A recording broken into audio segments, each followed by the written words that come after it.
Thanks everybody for coming out. I'm attorney L. Chris Stewart of Stewart C. and Felton in Atlanta, Georgia. I've had the privilege of representing the family throughout all of this, the civil matter, along with Justin Bamberg.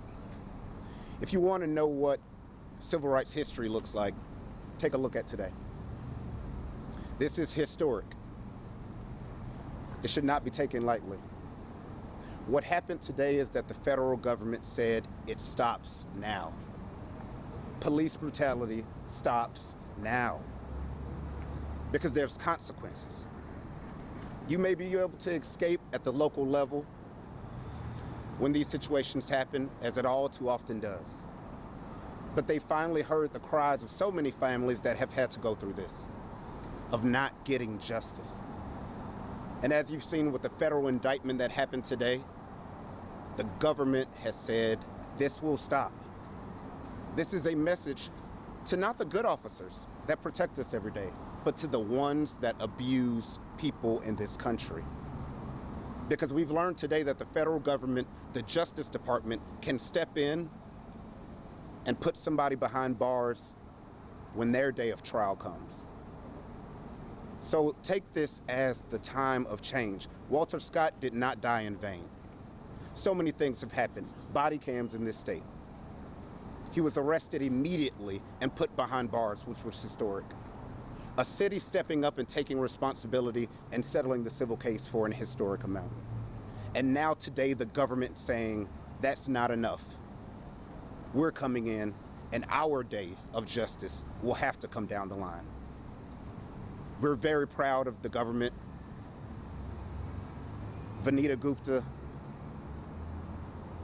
the actions that they've taken today, along with Bill Settles, it just makes us proud. Proud to know that officers out there who break the law don't have to worry just about the local district attorneys. They have to worry about federal justice. And now I'm gonna give it over to my partner, Justin.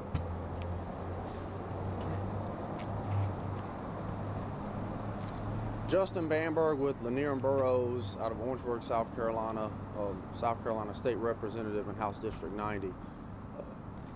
It's painful, it's extremely painful to look a brother in the eyes who doesn't understand why his older brother had to die in the fashion that he did. It is extremely painful to look a mother in the eyes and notice that in her hand is a tear-soaked tissue from the tears that she constantly cries because she had to bury her son. These things are painful, but today I remind everybody of a saying that weeping may endure for a night, but joy cometh in the morning. Today is a bit of joy for not just the Scott family, but for this community as a whole, for this country as a whole. From 1995 to 2015, the United States government steps in and charges officers in approximately 4% of police misconduct cases. Today is a happy day because Walter Scott, Officer Slager, they join that 4%. We will continue to pursue justice as we have from day one. We will continue to pursue change.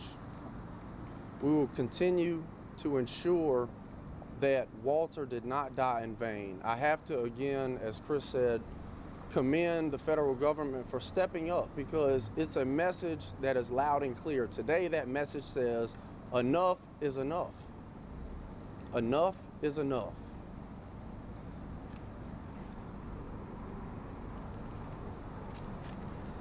My name is Anthony Scott. I'm the older brother of Walter Lamar Scott. First of all, I'd just like to thank God. It's a bittersweet day. It's a great thing that the Justice Department has stepped in, and we were looking for them to come on board, and they're on board now. And we believe that We were only seeking justice from the beginning for my brother because the story never lined it up. It never sounded correct. And I'm so glad that other people saw the same thing that we did. But if it wasn't for a video camera that day, if it wasn't for someone brave to stand up and videotape this officer doing this injustice to this young man, would we even be here today? I say no. We would not even be here today. We would not even be having justice or getting justice here today. I think it's very imperative that across America that body cameras are implemented in police officers so that we can have checks and balances so that these things don't happen again, and that mothers don't have to cry and bury their sons. Fathers don't have to cry and bury their sons, and brothers don't have to bury their own brothers unjustly, and not have to rely totally on the word of an officer that says that this guy was coming at him with a taser in his hand. But yet we see something different. Somebody running away and being shot 8 times, murdered. We won't have to see that no more. So we need these checks and balances. But it is a great day that the Justice Department decided to come in on board and to give us further justice, and the Scott family feel really good about that. But still, it's just a bitter reminder every day of that video when Walter was running away and being gunned down.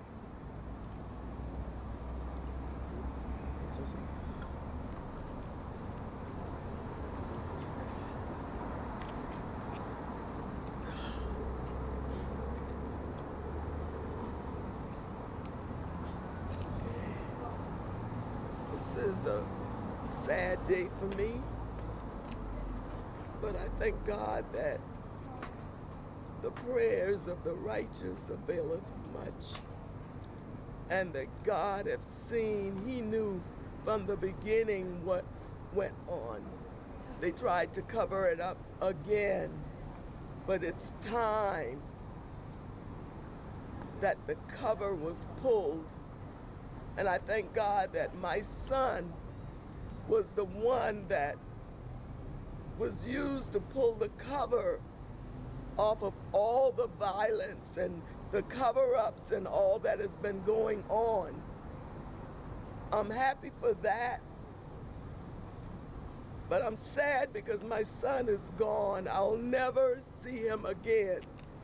But I pray that other mothers don't have to go through what I've been going through. I miss him very, very much. He was never a violent person. He was a very lovable child. Loved his parents, loved his family, loved his children. But I thank God to see what has happened here today. I thank God for justice, and I claim it, and I stand on the word. Justice will prevail. Briefly, a few questions. Your thoughts on not going after federal bond and later still after? That's fine. You know, the one thing that you learn quickly in the legal field is not to question the judge's decisions. He already has the bond. He's under house arrest. He was forced to surrender his passport today. He's not going to escape justice in this situation. What do you think about the Justice Department's not going for the death penalty in this case? Do you have any thoughts on that? Not really. You know, he can face life in prison in this situation. You know, this family, as you can tell from Miss Scott, seeking the death penalty wouldn't even be in her nature. How do you think this will affect the state case and the timeline? That's going to be up to the judges to decide on who's going first, what order, working out the kinks of that. But he's going to have to face justice in both courts. All right, thank y'all. Thank you. Thank you.